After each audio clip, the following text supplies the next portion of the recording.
याद रहे, जरा सी भी चुप नहीं होनी चाहिए। जैसे ही वो झूमर के नीचे आया, झूमर गिरा देना। आज इसका मरना बहुत जरूरी है। जब जब तुम्हें देखती हूँ ना पार्वती, ऐसा लगता है कि मैं परी को देख रही हूँ। लेकिन आज के बाद मुझे ना तो तुम्हारी शक्ल देखने को मिलेगी और ना ही आवाज सुनने को। परी को ऊपर जाकर मेरा हाय जरूर बोलना। परिणीति का नया प्रोमो आ गया जिसमें हम देख रहे हैं कि यहाँ पर परी और नीति एक दूसरे से लड़ाई कर रहे हैं। पहले तो आग जल रही होती है और यहाँ पर नीति हंसने लगती है। उसको लगता है कि परी इस आग में जल जाएगी, यहाँ पर उसको खत्म कर देगी, दी एंड हो जाएगा।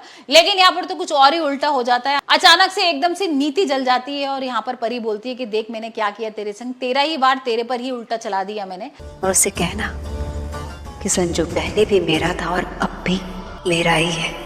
एनीवे, तुम्हारे जाने का वक्त आ गया है। अब मैं तुम्हें और नहीं झेल सकती।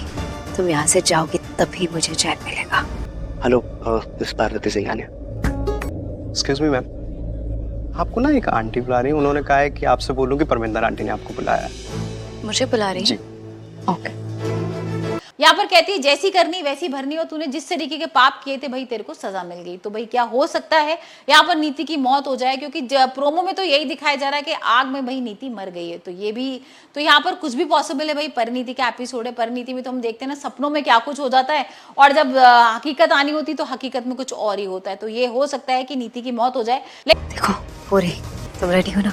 Yes madam. और याद रहे ऐसे काटना कि एक्सीडेंट लगना चाहिए। बिल्कुल ऐसा ही होगा। जाओ मैडम, चलिए।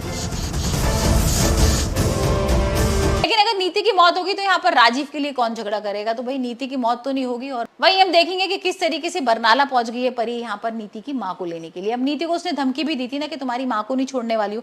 भाई उसने अंबिका के ऊपर अटैक जो किया था और यहाँ उसको लग रहा था कि अब उसने बहुत बड़ा काम किया है और वो पहुंच गई है बरनाला और उसकी माँ को लेकर चंडीगढ़ आ जाएगी। अब यहाँ पर गणपति विसर्जन का मौका है तो उसकी माँ भी बहुत खुश है। लेकिन जब वो ये बताएगी कि परी लेकर आई है मेरे को और परी बड़ी अलग सी लग रही थी, कुछ बहुत गुस्से में थी, तो यहाँ भाई वो नीति को घबराहट शुरू हो जाएगी। अब नीति को समझ में आ जाएगा कि परी कुछ बड़ा करने वाली है। अब वो क्या बड़ा करने वाली है तो आने वाले एपिसोड में ही देखेंगे। लेकिन यहाँ हम देख रहे हैं कि भाई गणपति विसर्जन हो गया है, सब लोग बैठे हुए हैं और अचानक से टीवी में एक रिकॉर्डिंग चलती है और वो रिकॉर्डिंग ये होती है कि भाई एक पहाड़ है और यहाँ पर से एक औरत को धक्का दिया जा रहा है। अब ये परी है जिसको धक्का दे रहे हैं और ये बाकी के लोग हैं, दिलजीत है, बेबे है, नीति है और ये सारे लोग हैं।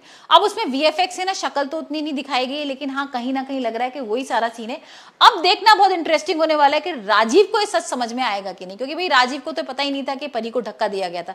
अभी तक उसको ऐसा लग रहा था कि उसका हाथ छूटा था और वो गिर गई थी। लेकिन यहाँ पर जब ये सीन देखेगा तो ये सच तो समझ में आ ही जाएगा कि भाई उसको धक्का देके मारा गया, उसकी जान लेने की कोशिश की गई थी और हो सकता है ये सारे नाम भी आ जाए भाई, नीति, बेबे, दिलजीत और गुरविंदर के, इन लोगों ने मिलकर मारा था। तो देखते हैं राजीव को कितना सच पता लगता है इस सीन के बाद। लेकिन यहाँ पर परी के सामने भी शायद ये सच आ जाएगा कि राजीव बेकसूर है, राजीव ने कुछ नहीं किया है। अभी तक तो उसको ऐसा लग रहा था ना कि दिलजीत के बाद मैं नीति से बदला लूंगी और नीति से बदला लेने के बाद मैं राजीव से बदला लेने वाली हूँ। और यहाँ पर जब ये पता लगेगा कि राजीव ने तो कुछ किया ही नहीं था, तो देखते हैं कि भाई परी क्या करती है।